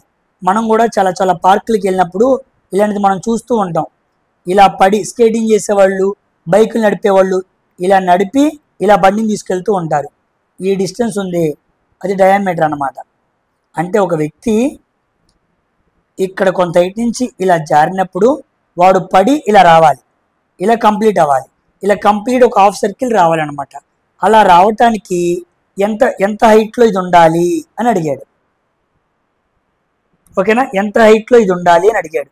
ఇదేమో డి అనమాట, డయామీటర్. ఆర్క్ కదా, అందుకే డయామీటర్ ఇచ్చాడు. ఇది ఎంత హైట్లో ఉండాలి అన్నాడు. అప్పుడు చూడండి, ఇక్కడ కవర్ చేసే వెలాసిటీని √5gr అంటారు. ఇలా పడే వెలాసిటీని కవర్ చేయడం ఏమో √2gh, ఇలా కవర్ చేసే వెలాసిటీ ఏమో √5gr. రెండింటిని ఈక్వల్ చేయాలన్నమాట. అంటే √5gr ఈక్వల్ టు √2gh. అంటే ఒకడు ఇక్కడ ఎంత వెలాసిటీతో బాగా వస్తాడో అంత బాగా కంప్లీట్ చేస్తాడు. అంటే ఇక్కడ ఎంత పడుతున్నాడో అంత రావాలన్నమాట. సో ఈ వెలాసిటీ ఇది v1 ఇది v2 రెండు ఈక్వల్ అవుతాయి. ఇదంతా √2gh, ఇదంతా √5gr. అది డిఫాల్ట్గా ఫార్ములా అనమాట అది. ఓకేనా. ఇప్పుడు చూడండి, g వాల్యూ క్యాన్సిల్ చేశా, రూట్ వాల్యూ క్యాన్సిల్ చేశా. 5 × r ఈక్వల్ టు 2h. ఓకేనా. ఇప్పుడు నాకు ఏమన్నాడు? డీలో అడుగుతున్నాడు. ఇదిగోండి, మినిమం హైట్ ఆఫ్ ది డీలో చెప్పాలి. ఆప్షన్స్ అన్ని దేంట్లో ఉన్నాయి? డీలో ఉన్నాయి. ఓకే కదా. అప్పుడు డి అంటే ఏంటి? Diameter equal to radius by 2. అంతే కదా. అప్పుడు రేడియస్ ఈక్వల్ టు 2d, అది మనం పెట్టుకోవాలి. అంతేనే కాదా. సో 5 × r ప్లేస్లో 2d ఈక్వల్ టు 2 × h. ఓకేనా. అప్పుడు ఈటీ క్యాన్సిల్ అయిపోయింది. 5d equal to h. ఓకేనా. ఒక్క నిమిషం, ఏదో మిస్సింగ్ చేశాను, sorry. Radius equal to diameter by 2 కదా, అంతే కదా. Radius equal to diameter by 2. డయామీటర్లో సగం చేస్తే రేడియస్ కదా. సో ఆర్ ప్లేస్లో d/2 పెట్టుకో. 5 × d/2, ఆర్ ప్లేస్లో d/2 పెట్టా, ఈక్వల్ టు 2 × h. ఆ రెండుని కింద కదా. 5 × d/4 equal to h equal to 5d/4. ఎక్కడుంది? C option.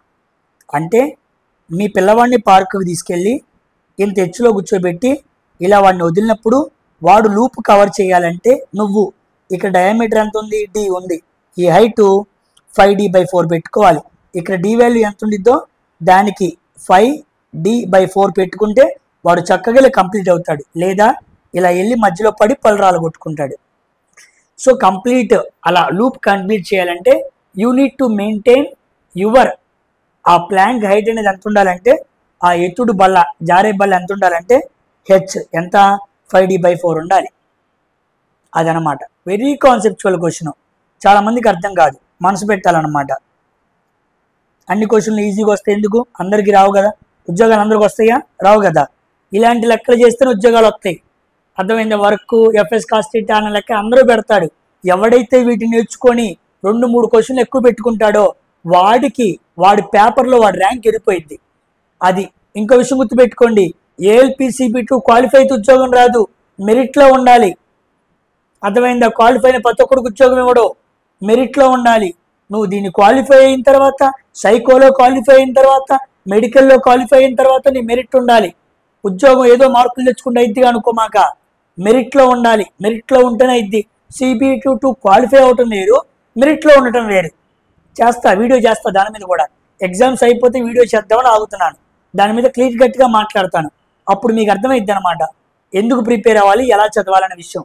ఇప్పుడు సమయం లేదు కదా, అందుకే నేను ఆగుతున్నాను. ఓకేనా, అప్పుడు మీకు అర్థమైద్ది బాగా.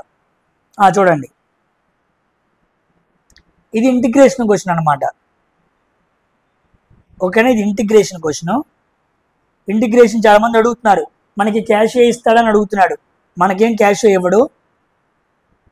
ఇంటిగ్రేషన్ క్వశ్చన్ అంటే అర్థమైందంటే ఒక ఇంటిగ్రేషన్ లాంటి కాన్సెప్ట్ ఇక్కడ ఎక్స్ప్లెయిన్ చేయాలన్నమాట.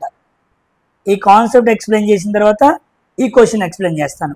16వ క్వశ్చన్ని మీ మనసులో కాకపోతే మీ జేబులో పెట్టుకోండి, తర్వాత ఎక్స్ప్లెయిన్ చేస్తాను. నెక్స్ట్ 17వ క్వశ్చన్ చూడండి. ఈ 17వ క్వశ్చన్ కూడా డైరెక్ట్ ఫార్ములా అనమాట. A constant force is applied on a stationary particle of mass m. The velocity attained by the particle after a certain displacement will be proportional to అన్నాడు. అర్థమైందా. Velocity అనేది directly proportional to 1/√m ఉండిద్ది అనమాట. ఓకేనా. So ఒక stationery, బాగా గుర్తుపెట్టుకోండి, ఒక స్టేషనరీ ఆబ్జెక్ట్ మీద మనము కాన్స్టెంట్గా ఫోర్స్ అప్లై చేసి ఆ వస్తువుని కొంత సర్టెన్ డిస్ప్లేస్మెంట్కి మనం జరపగలిగితే ఆ వస్తువులో ఉండే జనరేట్ అయిన వెలాసిటీ అనేది దాని మాస్కి డైరెక్ట్లీ ప్రపోర్షనల్గా ఉండిద్ది అనమాట. So V directly proportional to 1/√m. ఇది గుర్తుపెట్టుకోండి, డైరెక్ట్గా గుర్తుపెట్టుకోవడం అనమాట. ఓకేనా. నెక్స్ట్ 18th క్వశ్చన్ చూడండి. 18th క్వశ్చన్ అంటే అర్థమైందంటే, ఏ horizontal force F produces an acceleration of 6 m/s² on a block resting on a smooth horizontal surface.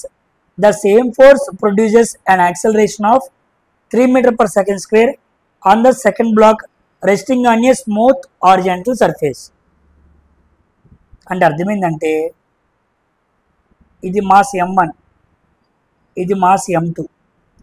దీని మీద ఫోర్స్ అప్లై చేశాడు, దీని మీద ఫోర్స్ అప్లై చేశాడు.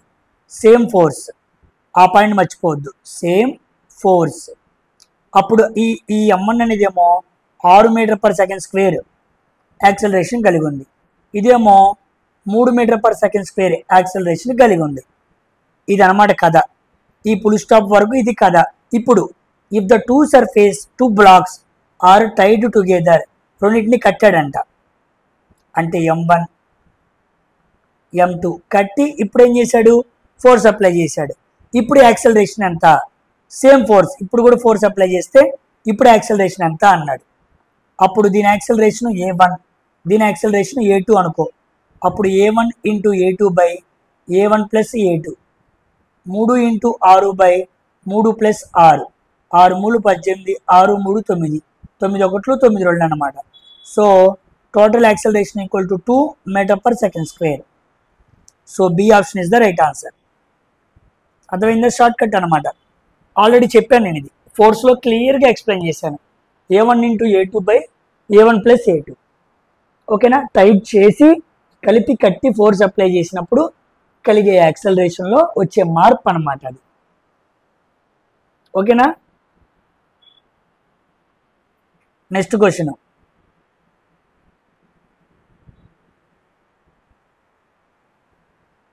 Next question 19th question. To keep the particle moving with constant velocity on a frictionless surface and external force is అన్నాడు.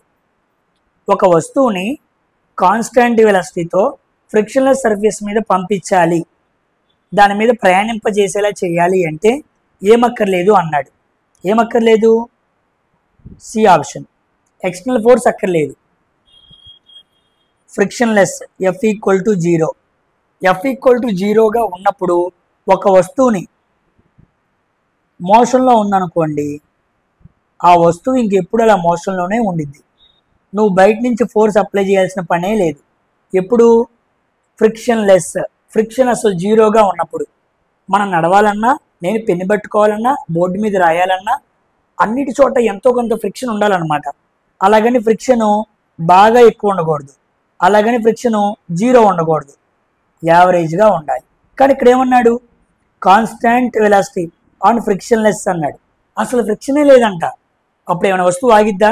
ఉండదు, అలా వెళ్ళిపోతూనే ఉండిద్ది. దాన్ని ఆపటమైనా కదిలియటమైనా బయట నుంచి ఒక ఫోర్స్ అప్లై చేయాల్సిన పని లేనే లేదు. Because pure frictional force, pure frictional surface మీద వస్తువు వెళ్ళిపోతూ ఉండిద్ది. మనం బయట వైపు నుంచి ఎటువంటి ఫోర్స్ అప్లై చేయాల్సిన పని లేదు, అది గుర్తుపెట్టుకోండి. Next, when a light travels from one medium to another medium, which of the following does not change? Light ఒక మీడియం నుంచి ఇంకో మీడియంకి మారినప్పుడు ఏం మారదు అన్నాడు. ఏం మారదు? వేవ్ లెంత్ మారిద్ది, ఇంటెన్సిటీ మారిద్ది, వెలాసిటీ మారిద్ది, ఫ్రీక్వెన్సీ మారదు. ఫ్రీక్వెన్సీని హర్ట్జ్లో కొలుస్తారు. ఫ్రీక్వెన్సీ అనేది మారదు. ఫ్రీక్వెన్సీ అనేది ఒక రకమైన మ్యాటర్ అన్నమాట, మ్యాటర్ సిగ్నల్. మ్యాటర్ మారితే ఎలాగా? మారకూడదు. ఓకేనా. అంతేకాకుండా ఎనర్జీ అనమాట, ఎనర్జీ కూడా మారదు. Energy directly proportional to frequency అనమాట. ఓకేనా. ఫ్రీక్వెన్సీ తగ్గిస్తే ఎనర్జీ తగ్గిద్ది, ఫ్రీక్వెన్సీ పెంచితే ఎనర్జీ పెరిగిద్ది. నేను పంపిద్దాం అనుకున్న మెసేజ్ సిగ్నల్ ఎప్పుడు దాని ఫ్రీక్వెన్సీ మారకూడదు. ఒక మీడియం నుంచి ఇంకో మీడియంలోకి వెళ్ళినప్పుడు నేను హలో అన్నా, నా మాట భూమిపై నుంచి ట్రావెల్ చేసుకుంటూ స్పేస్లోనికి వెళ్ళి శాటిలైట్ దగ్గరికి వెళ్ళి అక్కడి నుంచి కిందకి రావాలి. భూమిపైన ఎయిర్ ఉండిద్ది, ఎయిర్లో నుంచి స్పేస్లోకి వెళ్ళంగానే హలో హాయ్ అన్నప్పుడు అక్కడ హలో హాయ్ లాగానే ఉండాలి, మారకూడదు. మెసేజ్ మారింది అంటే ఫ్రీక్వెన్సీ మారింది, ఫ్రీక్వెన్సీ మారింది అంటే కమ్యూనికేషన్ నాట్ పాసిబుల్. కాబట్టి ఒక మీడియం నుంచి ఇంకో మీడియంకి వెళ్ళినప్పుడు కమ్యూనికేషన్ పాసిబుల్ అవ్వాలి అంటే ఫ్రీక్వెన్సీ మారకూడదు. వెరీ వెరీ ఇంపార్టెంట్, గుర్తుపెట్టుకోండి. నెక్స్ట్ క్వశ్చన్ ఇదిగోండి. ఈ క్వశ్చన్ ఆల్రెడీ చెప్పా ఇందాకే. ఓకేనా. చూడండి, ఇంకోసారి చేస్తాను మీకోసం. ఎంతమంది సాల్వ్ చేయగలరో చూడండి. ఇదిగోండి, by applying brakes without causing skid the driver of a car is able to stop his car with distance of 5 meters if it is going 36 km/h. If the car were going at 72 km/h using the same brakes, he can stop the car over a distance of అన్నాడు. తెలుగులో చదువుతాను, Telugu medium వాళ్ళు చూస్తున్నారు కదా, వాళ్ళకి అర్థం అవడానికి చదువుతాను. 36 km/h స్పీడ్తో వస్తున్నాడు. వచ్చి అబ్బాయి బ్రేక్ వేసాడు, 5 మీటర్ల దూరంలో వెళ్ళి కారు ఆగింది. ఇప్పుడు 72 km/h స్పీడ్తో వచ్చాడు. ఈసారి బ్రేక్ వేసాడు, బ్రేక్ వేయగానే కారు అక్కడే ఆగదు, ముందుకెళ్ళి ఆగిద్ది. ఈసారి 5 మీటర్ల కన్నా ఎక్కువే ఆగిద్ది, కాబట్టి 2.5 కన్నా తక్కువ, అంతే కదా. 36తో వచ్చి తొక్కితేనే 5 మీటర్లు వెళ్ళింది, 72తో వచ్చి తొక్కితే ఇంకా ఎక్కువ వెళ్ళింది కదా. S directly proportional to you square. Displacement అనేది వెలాసిటీ యొక్క స్క్వేర్ రేషియోకి డైరెక్ట్లీ ప్రొపోర్షనల్గా ఉండిద్ది. అంటే ఇది 36, ఇది 72. 36 వెళ్ళినప్పుడు 5 మీటర్లు, 72 వెళ్ళినప్పుడు ఎంత అని అర్థం అనమాట. చూడండి, 36 × 72 అంటే ఇంటూ 2, u = 2. కానీ ఎంత ఉండాలి? u స్క్వేర్ ఉండాలి, అంటే 2² = 4. సో 36కి 72కి డైరెక్ట్లీ ప్రొపోర్షనల్ ఎంత? 4. ఇక్కడ కూడా ఎంత ఉండాలి? 4 ఉండాలి. 5 4 ఎంత? 20 metres. So B option is the right answer. Simple. చూసారా కాన్సెప్ట్ని అర్థం చేసుకోవడం వల్ల ఎంత ఈజీగా చేసామో. ఓకేనా. ఒకే పాయింట్ డిస్ప్లేస్మెంట్ అనేది వెలాసిటీ యొక్క స్క్వేర్ రేషియోకి డైరెక్ట్లీ ప్రొపోర్షనల్గా ఉండిద్ది. డైరెక్ట్లీ ప్రొపోర్షనల్ అంటే ఏంటి సార్ అంటే అది 4 రెట్లు అయితే ఇది 4 రెట్లు, అది 3 రెట్లు అయితే ఇది 3 రెట్లు, అది 1/3 వంతు అయితే ఇది 1/3 వంతు. అర్థమైందా. నువ్వు నల్లగా ఉంటే నీ భార్య నల్లగా ఉండిద్ది, నువ్వు తెల్లగా ఉంటే నీ భార్య తెల్లగా ఉండిద్ది. డైరెక్ట్ రిలేషన్ అనమాట. అట్ట ఎడం వైపు కుడి వైపు ఈక్వాలిటీకి అటు ఇటు కంపేర్ చేసుకుంటూ ఉండాలి. ఓకేనా పాయింట్. నెక్స్ట్ 22వ క్వశ్చన్. 22వ క్వశ్చన్ చూడండి. ఇది కాన్సెప్చువల్ క్వశ్చన్, మనసు పెట్టండి. ఏ రిగిడ్ బాడీ అంటే గట్టిది. రిగిడ్ అంటే అర్థం ఏంటి? స్ట్రాంగ్ లేదా హార్డ్గా ఉంది అని అర్థం అనమాట. A rigid body is made to rotate about an axis of rotation. ఆ బరువైన వస్తువు ఒక యాక్సిస్ ఆధారంగా తిరుగుతుంది, రొటేషన్లో ఉంది. Its moment of inertia about the axis. దాని momentum of inertia about the axis of the rotation depends on the. Momentum of inertia దేని మీద ఆధారపడిద్ది అని అడిగాడు. ఓకేనా. దేని మీద ఆధారపడిద్ది? ఒకటి మాస్, ఓకేనా, ఇంకోటి పొజిషన్ అనమాట. ఓకేనా. సో రొటేషనల్ మొమెంటమ్, దీన్ని యాంగులర్ మొమెంటమ్ అంటారు.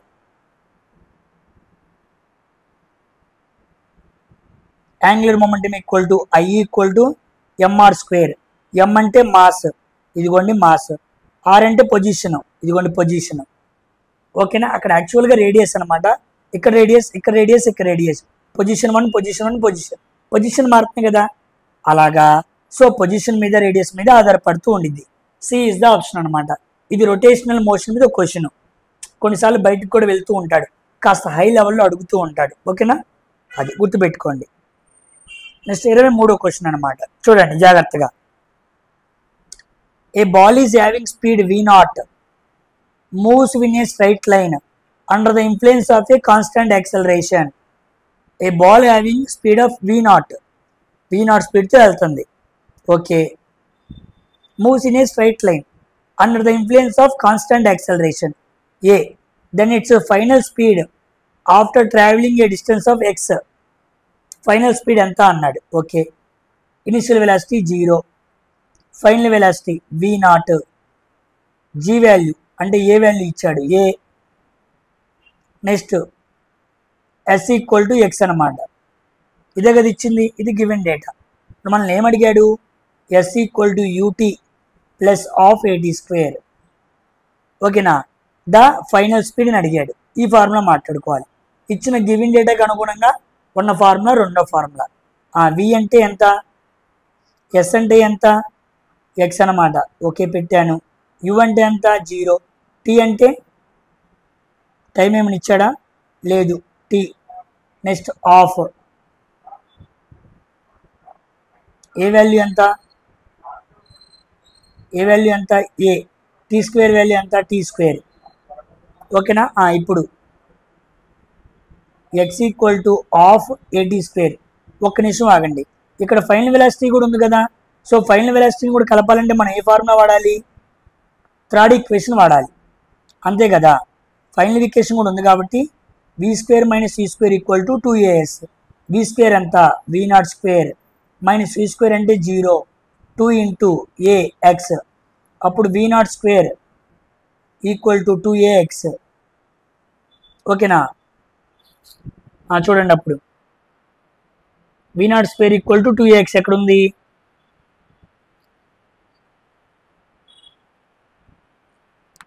Then the final speed after travelling a distance x అన్నాడు. ఓకేనా. అప్పుడు v0² minus c² equal to 2as. v0² plus వచ్చింది ఏంటి? Let me check. ఒకసారి ఏదో తేడా ఉంది ఇక్కడ. A ball having speed v0 moves in a straight line. Okay. Okay అక్కడ చెప్పలేదు కదా మనకు, రెస్ట్ అని చెప్పలేదు కదా. సారీ, ఒక్క నిమిషం. క్వశ్చన్ అర్థం చేసుకోకూడదు. చూడండి జాగ్రత్తగా చూడండి. A ball having speed v0 u equal to v0 అనమాట. అక్కడ రెస్ట్ నుంచి చెప్పలేదు కాబట్టి మనకి ఏమైంది? ఫైనల్ వెలాసిటీ జీరో అయింది అక్కడ, అంతే కదా మనం అర్థం చేసుకోవాల్సింది. ఫైనల్ వెలాసిటీ ఏమైంది అక్కడ మనకి జీరో అయింది. ఓకేనా? చూడండి, a ball having speed v0 moves in a straight line under the influence of a constant acceleration a equal to a. Then its final speed, అదిగోండి ఫైనల్ స్పీడ్ ఎంత అని అడిగాడు. సో v ఈక్వల్ టు ఎంత అని అడిగాడు. After travelling a distance s equal to s, ఇదనమాట. అది మనం ఇందాక రివర్స్లో తీసుకున్నాం. క్వశ్చన్ జాగ్రత్తగా చదవాలి. v² - u² equal to 2gh. v² ఎంత తెలీదు, మైనస్ u² ఎంత v02, 2 ఇంటూ g వాల్యూ ఎంత a, h వాల్యూ ఎంత x అనమాట. అప్పుడు v² final velocity equal to v02 plus 2ax. ఇదే కదా బి ఆప్షన్లో ఉంది, ఇదిగోండి v02 ప్లస్ 2ax. ఓకేనా? కాబట్టి initial velocity u equal to v0 అనమాట. ఫైనల్ వెలాసిటీ కనుక్కోమన్నాడు. సో u ఇచ్చాడు, v కనుక్కోమన్నాడు. అది గుర్తుపెట్టుకోవాలి. ఓకేనా? కొన్నిసార్లు చూసారా, నేను కూడా తప్పుపడ్డాను, నేను కూడా పడే అవకాశం ఉంది, జాగ్రత్తగా చేయాలి. వచ్చు కదా అని గర్వంతో మనం వదిలేయకూడదు, దెబ్బైపోతాం అన్నమాట. నెక్స్ట్ ఈ క్వశ్చన్ గమనించండి. An object mass of m follows A circular path. ఒక వస్తువు సర్క్యులర్ పాత్లో వెళ్తుంది అనమాట. ఇలాగా mass m and radius r, okay, with constant speed v, okay, in a uniform circular motion, okay, then the work done by the centripetal force for the object to moves once in a full circle. ఇక్కడ చూడండి, full circle అన్నాడు అంటే ఇక్కడ మొదలుపెట్టిన వస్తువు ఇలా వెళ్ళి మళ్ళీ ఎక్కడికి వస్తుంది. అప్పుడు డిస్ప్లేస్మెంట్ ఏమైపోయింది, జీరో. డిస్ప్లేస్మెంట్ జీరో అయితే వర్క్ కూడా ఏమైపోయింది, zero. Because work equal to FS cos theta. Displacement zero, so work equal to zero. So B option is the right answer. చూసారా, ఇంత కథ చెప్పి మనల్ని కన్ఫ్యూజ్ చేస్తాడు, భయపెడతాడు అనమాట. మనం భయపడకూడదు, చాలా జాగ్రత్తగా ఆన్సర్ చేయాలి. ఓకేనా? సో ఫుల్ సర్కిల్ అన్నాడు, ఎక్కడ మొదలు పెట్టామో అక్కడికే వచ్చాం అంటే వర్క్ జీరో అన్న చిన్న కాన్సెప్ట్ ఐడియా ఉండాలి. ఓకేనా? ఫుల్ సర్కిల్లో వర్క్ ఎంత అని అడిగాడు కాబట్టి. నెక్స్ట్ 25th క్వశ్చన్ చూడండి. A ball is thrown vertically upwards with initial velocity, so u equal to v0 and returns to its starting point. అంటే ఒక వస్తువుని గ్రౌండ్ నుంచి కొంత ఎత్తుకి విసిరేసాడు, అయితే అది పైకి వెళ్ళి మళ్ళీ కిందకు కూడా వచ్చింది. ఓకేనా? మొత్తం పట్టిన సమయం ఎంత, 6 seconds అంట. అంటే వెళ్తానికి 3 seconds, రావటానికి 3 seconds, మొత్తం 6 seconds. Then the initial velocity with which the ball was thrown అన్నాడు. చూడండి, ఇనీషియల్ వెలాసిటీ ఎంత, v0 ఇచ్చాడు, అది మనం కనుక్కోవాలి. ఒక వస్తువును పైకి వేస్తే జీ వాల్యూ ఎంత, 9.8 m/s². వాడు ఇవ్వకపోతే మనం జీ వాల్యూ తీసుకోవాలన్నమాట. ఆప్షన్స్కి తగ్గట్టుగా తీసుకోవాలి. కొన్ని చోట్ల 10 తీసుకోవాలి, 9.8 తీసుకోవాలి. ఆప్షన్స్లో పాయింట్స్ ఉన్నాయి కదా, అందుకే 9.8 తీసుకోవాలి అన్న కామన్ సెన్స్ అనమాట. పైకి వేస్తున్నాడు కాబట్టి జీ వాల్యూ ఎలా తీసుకోవాలి, నెగిటివ్గా తీసుకోవాలి.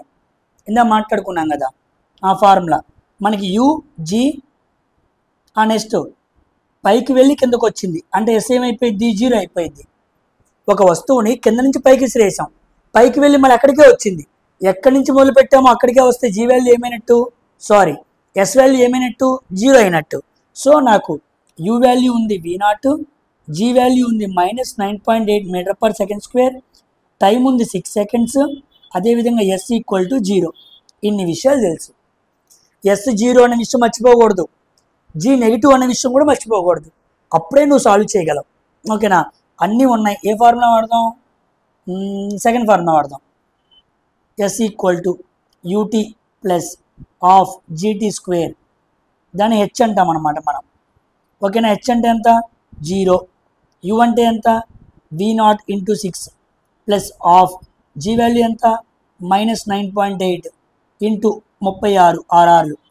ఈ v0 6ని తీసుకురా, -v0 × 6 equal to 1/2 into -9.8 × 36. 6 1 6 minus minus 2 1 2 3 9 3 27 8 3 24. v0 equal to 29.4 metre per second. ఎక్కడుంది? D option is the right answer. ఓకేనా? ఏమైనా ఇబ్బంది ఉందా? సింపుల్ క్వశ్చన్ అనమాట. ఓకేనా? నెక్స్ట్ క్వశ్చన్ 26ది చూడండి. an object is made to move with a uniform speed such that magnitude of its velocity remains constant. Velocity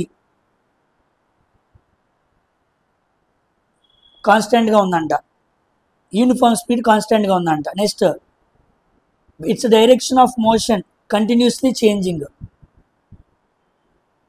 direction అనేది continuously change అవుతుందంట.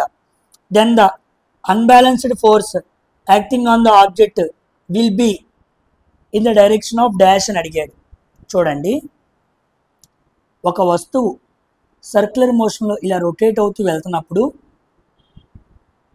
ఇటువైపు యాక్సలరేషన్ పనిచేస్తూ ఉంటే ఇటువైపు వెలాసిటీ పనిచేస్తూ ఉండిద్ది. ఇటువైపు యాక్సలరేషన్, ఇటువైపు ఏమో వెలాసిటీ. ఇటువైపు ఏమో యాక్సలరేషను, ఇటువైపు ఏమో వెలాసిటీ. ఇది వెలాసిటీ, ఇది ఫోర్స్ అన్నమాట. ఫోర్స్ ఎప్పుడు కూడా లోపల వైపుకి పనిచేస్తూ ఉండిద్ది. ఓకేనా? సో ఫోర్సు, యాక్సలరేషను ఇవి రెండు లోపల వైపు పనిచేస్తూ ఉంటాయి. సో డైరెక్షన్ చూసారా మారుతూ ఉండిద్ది. అంటే తిరుగుతున్న ప్రతి వస్తువు ఇలా చూసామనుకోండి, ఇటువైపు ఉంది. ఇప్పుడు ఇలా చూడండి, ఇటువైపు ఉంది. ఇలా చూస్తే చూసారా బయట వైపుకు ఉంది. ఇలా చూస్తే చూసారా బయట వైపుకు ఉంది. అంటే డైరెక్షన్ ఏమవుతుంది? వెలాసిటీ ఏమో కాన్స్టెంట్గా ఉంది, కానీ డైరెక్షన్ ఏమవుతుంది? మారుతూ ఉంది. అంటే ఒక వస్తువు రొటేషనరీ మోషన్లో ఉన్నప్పుడు వెలాసిటీ కాన్స్టెంట్గా ఉండిద్ది, డైరెక్షన్ అనేది ప్రతి సెకండ్ అణువు మారుతూ ఉండిద్ది. అలా మారే సమయంలో ఫోర్సు, యాక్సలరేషను రెండు కేంద్రం వైపుకు ఉంటాయి, ఒకే వైపు ఉంటాయి, ప్యారలల్గా ఉంటాయి. So parallel to direction of acceleration. So force అనేది ఇదిగోండి, అన్బ్యాలెన్స్డ్ ఫోర్స్ అనేది యాక్సలరేషన్కి ప్యారలల్గా ఉండిద్ది అని గుర్తుపెట్టుకోండి. Both will be parallel.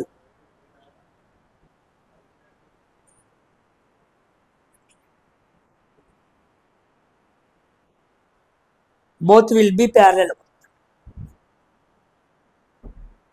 ఓకేనా? పాయింట్ మీకు అర్థమైందా? రెండు ఎలా ఉంటాయో ఏంటి? వెలాసిటీ కాన్స్టెంట్గా ఉండి డైరెక్షన్ అనేది ప్రతి సెకండ్ రొటేటింగ్ బాడీలో చేంజ్ అవుతూ ఉన్నప్పుడు ఇదిగోండి, ఇటు చూస్తే ఇటువైపు ఉంది, ఇప్పుడు చూస్తే ఇటువైపు ఉండిద్ది, తర్వాత ఇటు, తర్వాత ఇటు. డైరెక్షన్ అనేది మారుతూ ఉండిద్ది అనమాట రొటేషనల్ మోషన్లో. అప్పుడు అలాంటి కండిషన్లో ఫోర్సు, యాక్సలరేషన్ కేంద్రం వైపు పనిచేస్తాయి. అందుకే దాన్ని ఏమంటారు తెలుసా? సెంట్రిపిటల్ ఫోర్స్ లేదా సెంట్రిపిటల్ యాక్సలరేషన్ అంటారు. రెండు వేరు అనమాట. ఇది ప్లస్ ఇది. ఫోర్స్గా చెప్పాలనుకో సెంట్రిపిటల్ ఫోర్స్ అను, యాక్సలరేషన్గా చెప్పాలనుకో సెంట్రిపిటల్ యాక్సలరేషన్ అనాలి. అవి రెండు ప్యారలల్గా ఉంటాయి అని అర్థం అనమాట. ఓకేనా? కాన్సెప్ట్ కింగ్ అనమాట ఇక్కడ. ఇదిగోండి క్వశ్చన్ 27ది. ఇది మీరు సింపుల్గా చేస్తారు కదా, మీకు ఇచ్చేస్తున్నాను. 28వ క్వశ్చన్. 28వ క్వశ్చన్ కూడా ఏంటి? సింపుల్ క్వశ్చనే, క్వాంట్లు అనమాట, అర్థమెటిక్ లాంటి క్వశ్చన్. ఇది మీరు చేసేయండి, సింపుల్. నెక్స్ట్ 29వ క్వశ్చన్, ఇది టైమ్ అండ్ డిస్టెన్స్లో లాంటి క్వశ్చన్ అనమాట, మీరు చేసేయండి. 30వ క్వశ్చన్ సింపుల్, మీరు చేసేయండి. 31వ క్వశ్చన్ సింపుల్, మీరు చేసేయండి. నెక్స్ట్ 31వ క్వశ్చన్, ఇది చూడండి 31వ క్వశ్చన్, ఇది కూడా మీరు చేసేయచ్చు. 32 కదా, 32 ఇందాక నేను చేసిన ప్రాబ్లమే అనమాట ఇది. ఓకేనా? ఎంతమంది అర్థం చేసుకుంటారో చూద్దాం. చూడండి, a body starts from rest అంటే ఇనిషియల్ వెలాసిటీ 0. చూసారా, చదవంగా రాసేసుకుంటున్నాను. Moving from rest, starts from moving from rest, its displacement is proportional to dash when its acceleration is constant. Acceleration కాన్స్టాంట్గా ఉందంట.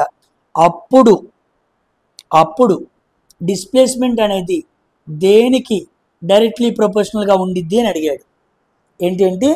ఒక వస్తువు ఇనీషియల్గా రెస్ట్ నుంచి స్టార్ట్ అయితే దాని యాక్సలరేషన్ కాన్స్టెంట్గా ఉంటే అప్పుడు దాని డిస్ప్లేస్మెంట్ అనేది దేనికి డైరెక్ట్లీ ప్రపోర్షనల్గా ఉండిద్ది అన్నాడు.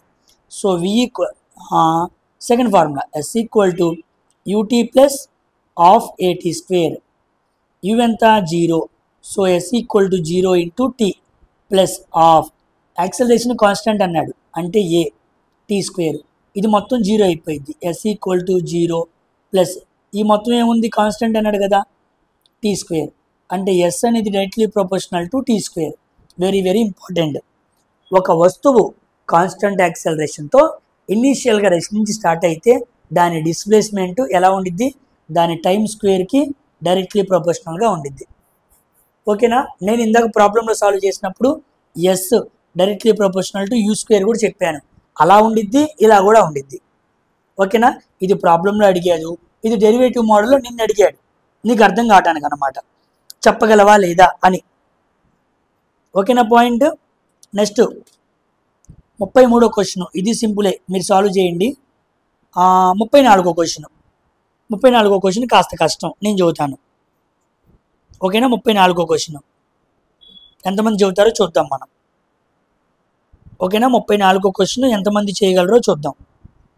ఓకేనా, ఇక్కడితో ఫినిష్ చేస్తున్నానులే, మిగతా క్వశ్చన్స్ రేపు మాట్లాడతాను. ఇప్పటికే వీడియో గంట పైన అయింది, ఎక్కువ జీబీ వస్తుంది అన్నమాట. వీడియో ఎక్కువ జీబీ రావటం వల్ల నాకు అప్లోడింగ్కి అదేవిధంగా స్టోరేజ్ కూడా చాలా ఇబ్బందిగా ఉంది, అందుకే ఆపుతున్నాను. మిగిలిన క్వశ్చన్స్ నెక్స్ట్ పార్ట్లో మాట్లాడుకొని స్పీడ్ అండ్ వెలాసిటీ కూడా కంప్లీట్ చేద్దాం. ఓకేనా, నేను కాస్త ఇనిషియేషన్ ఇచ్చాను కదా, మీరు వెళ్ళి మిగతా క్వశ్చన్స్ని ప్రాక్టీస్ చేయడానికి ట్రై చేయండి.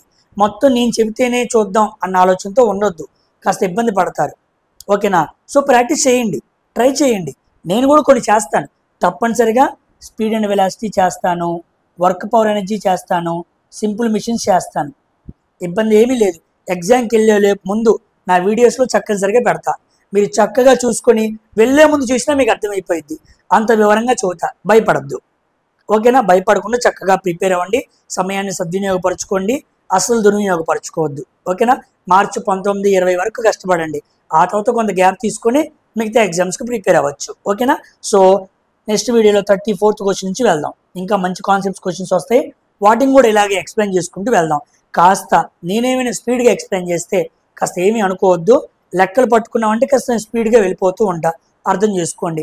క్యాలిక్యులేషన్లో ఏమైనా మిస్టేక్ చేసినా, నేనేమైనా అడవుల్లో ఏదైనా పాయింట్ చెప్పినా కామెంట్ సెక్షన్లో కామెంట్ చేయండి, నెక్స్ట్ వీడియోలో కరెక్ట్ చేస్తాను. ఓకేనా, తప్పు ఎప్పుడు కావాలని చెప్పను, పొరపాటున తప్పు జరిగితే క్షమించండి. ఓకేనా, ఈ విషయాన్ని మనసులో పెట్టుకోండి. నా వీడియోస్ ఎవరైతే డైలీ ఫాలో అవుతున్నారో వాళ్ళందరూ కూడా సబ్స్క్రైబ్ చేసుకుని అందరికీ ఫార్వర్డ్ చేయండి. మరొక వీడియోతో మరొకసారి కలుద్దాం. Until then, thank you very much for watching science for railway.